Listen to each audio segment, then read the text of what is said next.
In 1987, Tom Selleck got married under a fake name. The minister didn't even know who he was. They forgot the marriage license and had to race to fix it before dinner. But that secret wedding was just the start.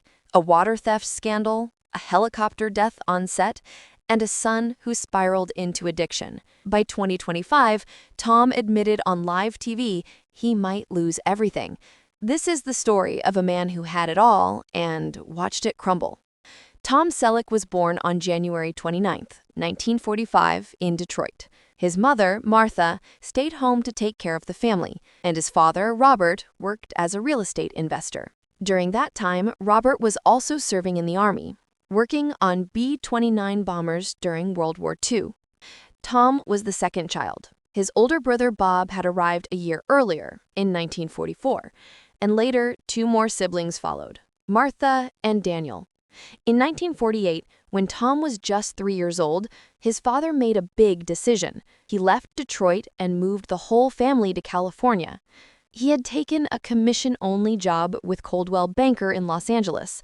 That meant no salary, no guaranteed paycheck. It was a huge risk. They settled in Sherman Oaks, a place that was still mostly farmland at the time. Robert believed California held more opportunity, and that gamble later paid off. By 1960, he was making $70,000 a year in commissions, which was close to what the president earned.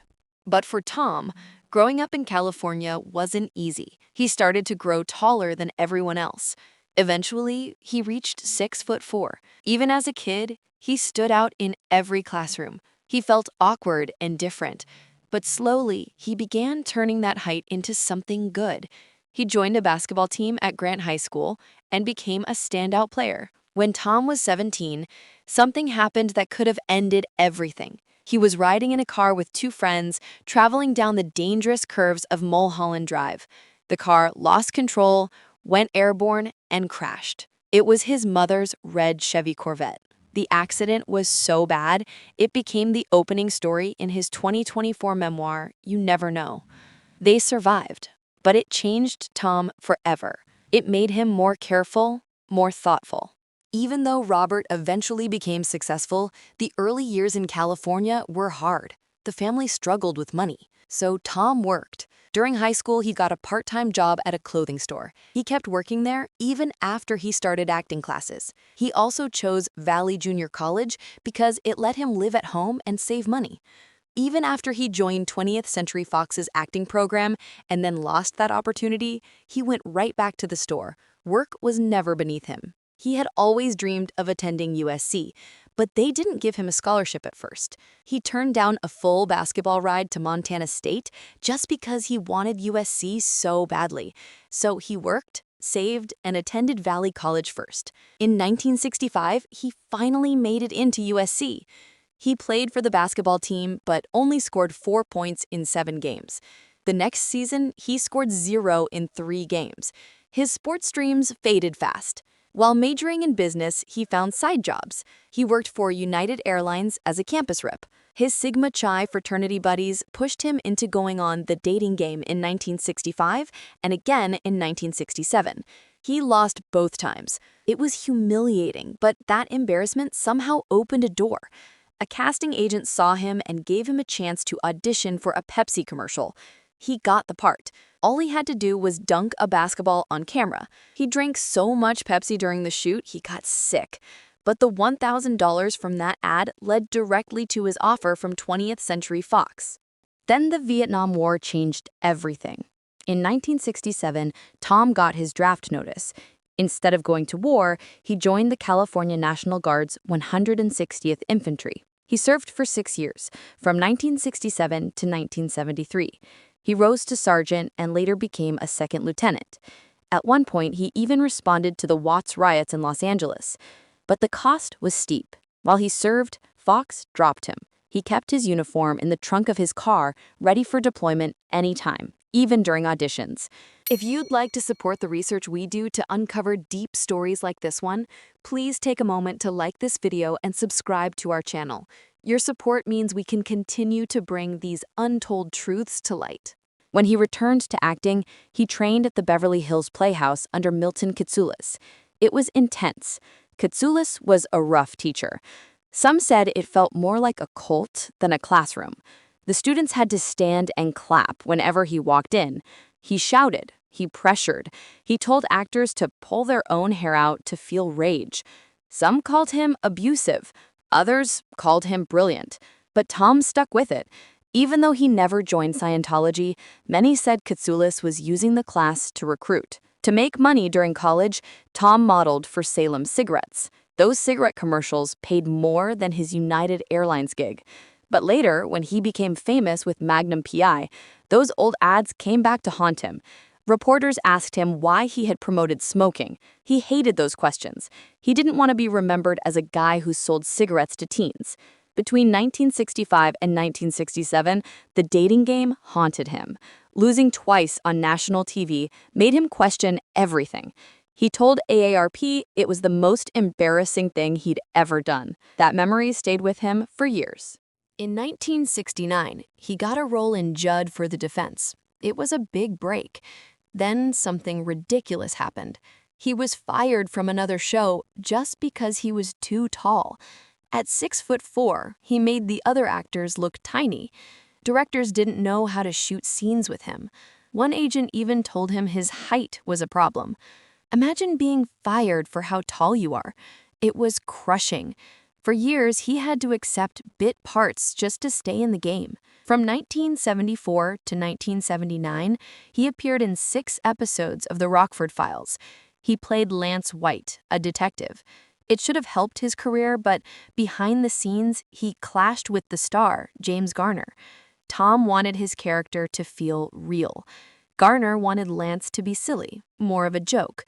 They argued about lines, tone, direction. The tension was obvious. In 1972, he took a role in a cheap horror movie called Daughters of Satan. It was shot in the Philippines. The set was unsafe. There was a fire scene where the special effects failed. Real flames came too close. Tom got minor burns. His hair was singed. The studio covered it up. Tom was scared, but had no choice but to keep going. In 1976, Charlie's Angels gave him a brief shot. He played a boyfriend character, but after just 1 episode, he was fired. Leonard Goldberg said Tom's height made the Angels look too small. The show went on to become a hit. Tom, meanwhile, returned to doing commercials. He was so broke that he only had 1 suit and wore it to every audition. Tom Selleck almost walked away from the role that made him a star. When he first read the original script for Magnum PI, he hated it. It wasn't the smart, funny character we remember today.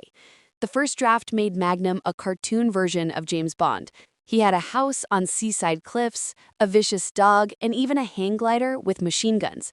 Selleck looked at the producers and said, "I don't want to play what I look like." He had done 6 failed pilots before. This one felt like his last shot. He told Donald Bellisario, "I want a character with humor, not just action." Bellisario listened. He rewrote the whole thing after filming had already started.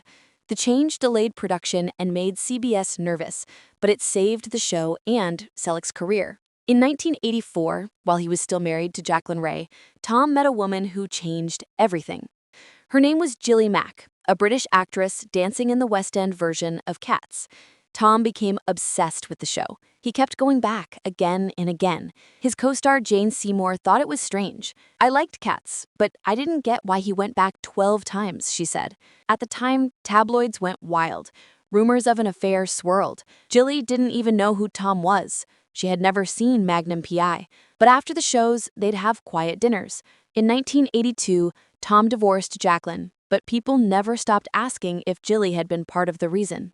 Back in 1980, just before Magnum truly took off, Tom came painfully close to playing Indiana Jones.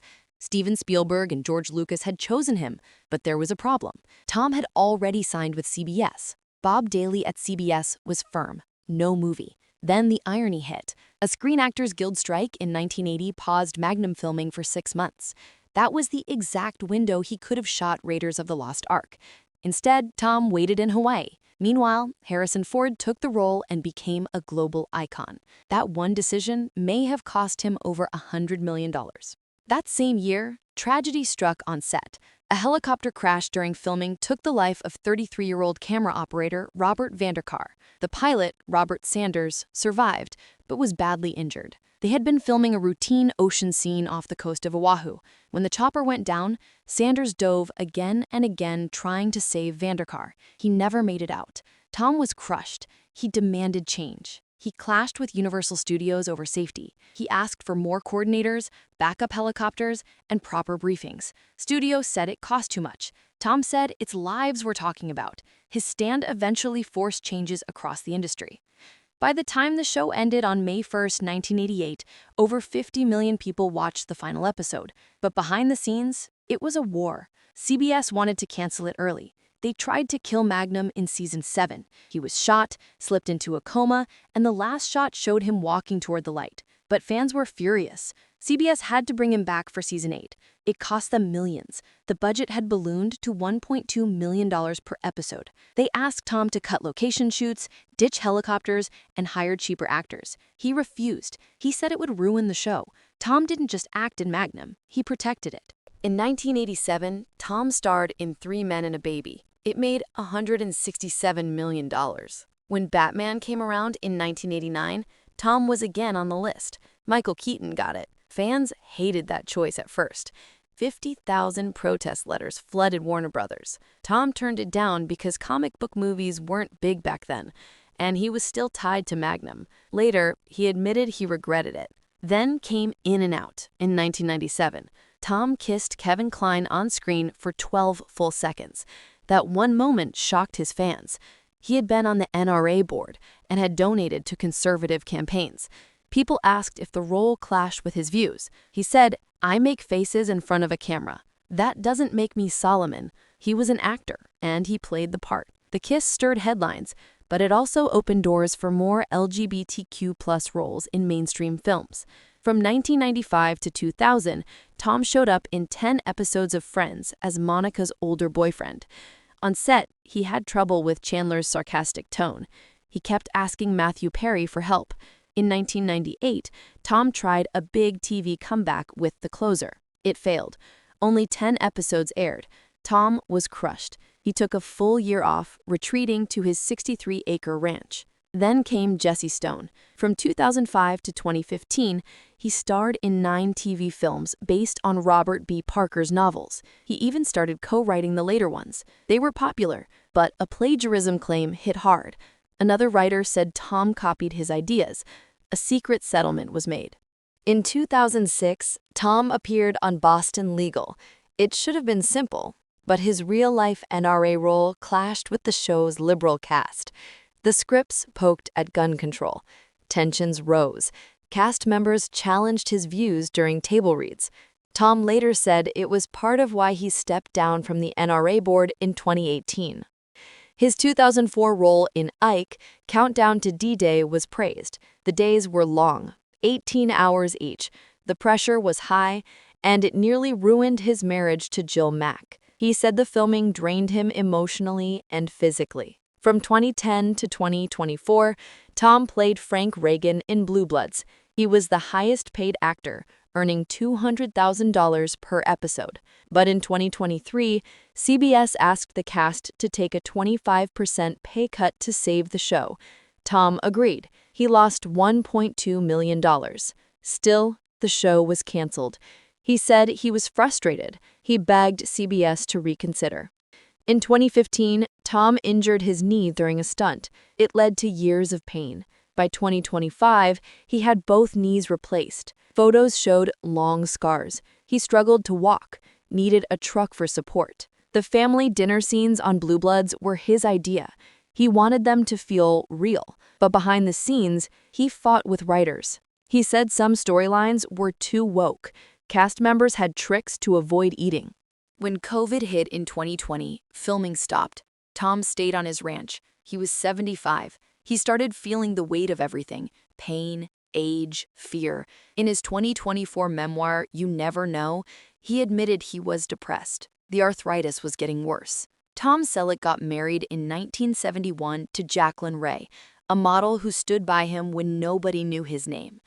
She supported him through his hardest years. For more than 10 years, she believed in him. But when he became famous in the early 1980s through Magnum PI, something changed. Fame hit fast, and so did temptations. While filming in Hawaii, Jacqueline started seeing him on TV, surrounded by local women. That was when it hit her. The man she loved and supported through everything was slipping away. She felt betrayed. Their 1982 divorce gave her just 3 years of support, a car, and the house. Just 5 years later, in 1987, Tom married again, this time in secret. He had been obsessed with a 25-year-old British dancer named Gilly Mack since 1983, watching her in Cats over and over again. When they finally tied the knot at Lake Tahoe on August 7, 1987, they used fake names. Tom became Tom Jenkins, and Jill used Susie Mark. Even the minister was tricked until the last minute. They forgot the marriage license and had to send someone racing to Reno to fix it before dinner. Only family was there, no media, just Polaroid cameras to keep things private. But even with the secrecy, the marriage faced struggles. Tom's workaholic ways almost ruined it in the beginning. In 1988, their daughter, Hannah, was born. She came into the world on Tom's 63-acre avocado ranch in Ventura County. At first, it seemed like a dream life, but later, Tom admitted that the ranch's isolation made things harder. He had stepped away from Magnum PI because he felt like a ghost in his own home. Still, filming kept him away, and Hannah spent many of her early years alone, surrounded by animals instead of friends. Horses became her escape. Tom also adopted Jacqueline's son Kevin in 1987 when Kevin was 21. But Kevin's life wasn't easy either. He started drinking heavily in his 20s. Tom had to get him into rehab at the Betty Ford Center. Even after that, Kevin struggled. In 2011, he was sued over $6,000 in credit card debt.